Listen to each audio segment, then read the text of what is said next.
దేవునికి స్తోత్రము. అనుదిన దేవుని వాక్య ధ్యానమునకై ఈరోజు 2025 సంవత్సరము నవంబర్ నెల 18వ తారీఖు. ఈరోజు ధ్యాన వాక్యము పరిశుద్ధ గ్రంథము నుండి అపొస్తలుడైన పౌలు గారు రోమీయులకు రాసిన పత్రిక 8వ అధ్యాయము 14వ వచనాన్ని మనము ధ్యానించుకుందాము. ప్రియ దేవుని బిడ్డలారా, ప్రభు ప్రశస్త నామములో మీకు శుభములు దీవెనలు కలుగునుగాక.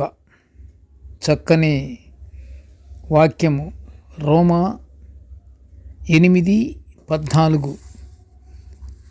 దేవుని ఆత్మచేత ఎందరు నడిపింపబడుదురో వారందరూ దేవుని కుమారులై యుందురు.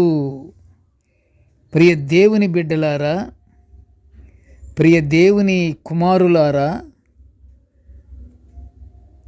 విన్నారు కదా? ప్రియ దేవుని కుమారులారా అని నేను మిమ్మల్ని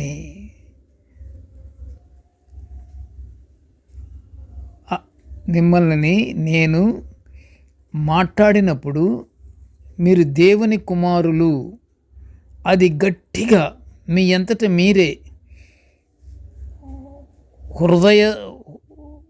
హృదయ సాక్షిగా మీరు హృదయానుసారంగా దేవుని కుమారులు అని పిలువబడటకు ఇక్కడ పౌలు గారు రోమీయులకు రాసినటువంటి సంగతిలో ఏమన్నాడు?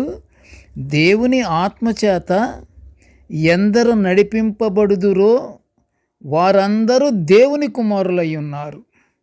ప్రియ దేవుని బిడ్డలారా, నేటి ధ్యాన వాక్యములో మిమ్మల్ని కూడా నేను దేవుని కుమారులారా, దేవుని బిడ్డలారా అని నేను పిలుస్తున్నప్పుడు ఒక్కసారి గతం గురించి మనకు అక్కర్లేదు, కానీ నేటి ధ్యానవాక్య ప్రకారంగా మనము దేవుని కుమారులమే అని మనం గట్టిగా గుండె మీద మనం చేతులు పెట్టుకొని మనము దేవుని బిడ్డలముగా మనము గుర్తింపబడాలని నేను కోరుకుంటున్నాను.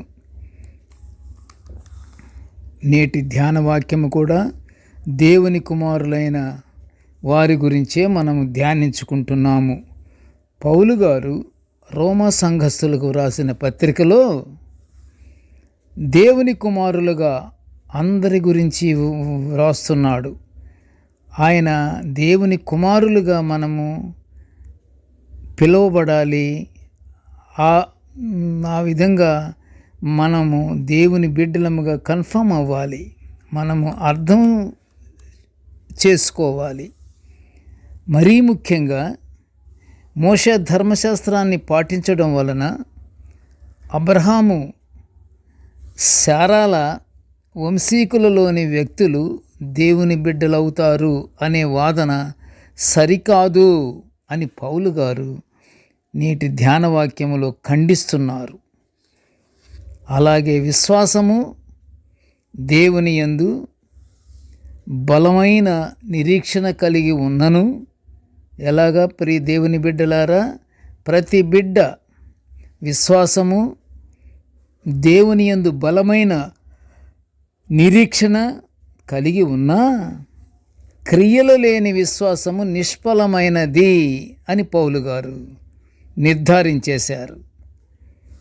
యాకోబు రాసిన తన పత్రిక 2వ అధ్యాయం 20వ వచనములో మనము చూస్తున్నాము. దేవుడు ఇచ్చిన ఆజ్ఞలు, ఆయన నియమించిన కట్టడలను అనుసరించటమే క్రియలు. ఇది బిడ్డలారా, ఇది మనకిప్పుడు కావలసింది. విశ్వాసము కంటే బలమైనది ఏమిటంటే క్రియలు కలిగి ఉండాలి.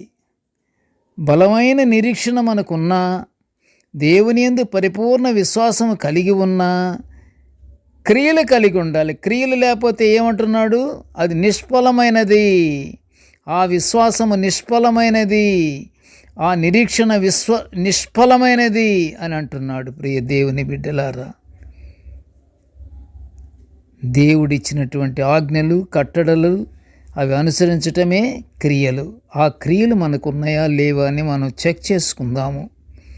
ఇలా క్రియలు చేయాలంటే ప్రతి ఒక్కరిలోనూ దేవుని ఆత్మ కలిగి ఉండాలి.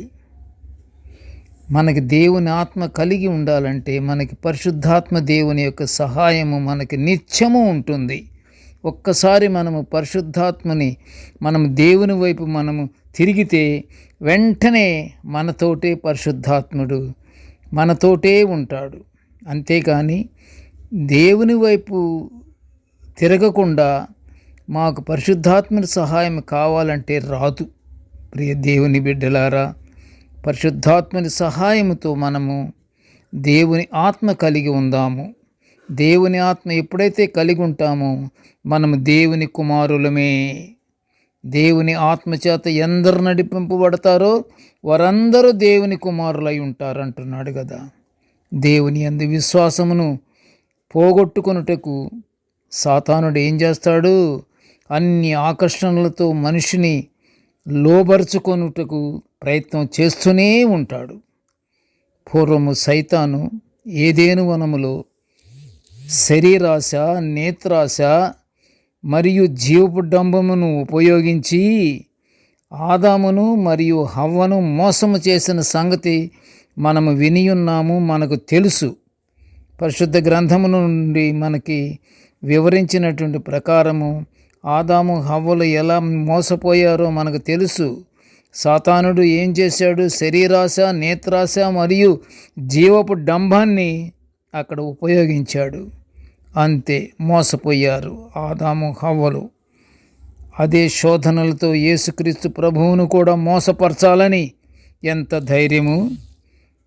అదే శోధనతో యేసు ప్రభు వారిని కూడా మోసపరచాలని క్రీస్తునొద్దకు సైతాను రాగా అరణ్య ప్రదేశంలో క్రీస్తు వాడిని ఎదిరించాడు. సాతానా పొమ్మావలకు అంత ధైర్యంతో గట్టిగా ఎదిరించేశాడు. ధనాశ చూపెట్టి ఇస్కరియోతును క్రీస్తు ప్రభువుకు దూరం చేశాడు. ఇంకా అనేక మంది ఎందరో వాడి వలన దూరమయ్యారు ప్రభువుకి. అందును బట్టి దేవుని ప్రియమైన బిడ్డలారా, దేవుని ప్రియమైన కుమారులారా, సాతానుడి దుష్ట ప్రయత్నాలు ఎరిగి ఏం చేయాలి? సాతానును ఓడించాలి, సాతానుని ఎదిరించి దేవుని చిత్త ప్రకారం జీవిస్తూ దేవుని ఆత్మను పొందుకుని దేవుని కుమారులుగా ధైర్యంగా ఉండి దేవుడు అనుగ్రహించే పరలోకాశీర్వాదాలు పొందుకొని నిత్య జీవితానికి పొందటానికి అర్హత సంపాదించుకొని జీవిస్తూ ఉండాలి. ప్రియ దేవుని బిడ్డలారా, ప్రార్థన చేసుకుందాము. కృపగల తండ్రి, జీవము గల నాయనా, నీకు స్తోత్రాలు. తండ్రి, నీ దివ్యమైనటువంటి వాక్యాలను మేము నిత్యము ధ్యానించుకునే ఈ గొప్ప భాగ్యాన్ని మాకు అనుగ్రహించినందులకు నీకు ఘనమైన స్తోత్రములు తండ్రి. ప్రభువా, నేటి ధ్యాన వాక్యాన్ని వినుచున్న ప్రతి బిడ్డను ఆశీర్వదించయ్యా. ధ్యానించుకుంటున్నటువంటి మమ్ములను చూచి ఆశీర్వదించు నాయనా. మేము దారి తప్పిపోకుండా ప్రభువా ఎల్లప్పుడూ నీ యందే భయభక్తులు కలిగి కృపగల నాయనా, నీ యొక్క ఆశీర్వాదాలు మేము పొందుకొని జీవించే భాగ్యాన్ని మాకు అనుగ్రహించమని ఈ మనవులన్నీ యేసయ్య పుణ్యనామమున వినయముగా వేడుకొనుచుంటున్నాము తండ్రి. ఆమెన్. దేవుడు మనల్నందరినీ బహుగా దీవించుగాక. Amen, amen, amen.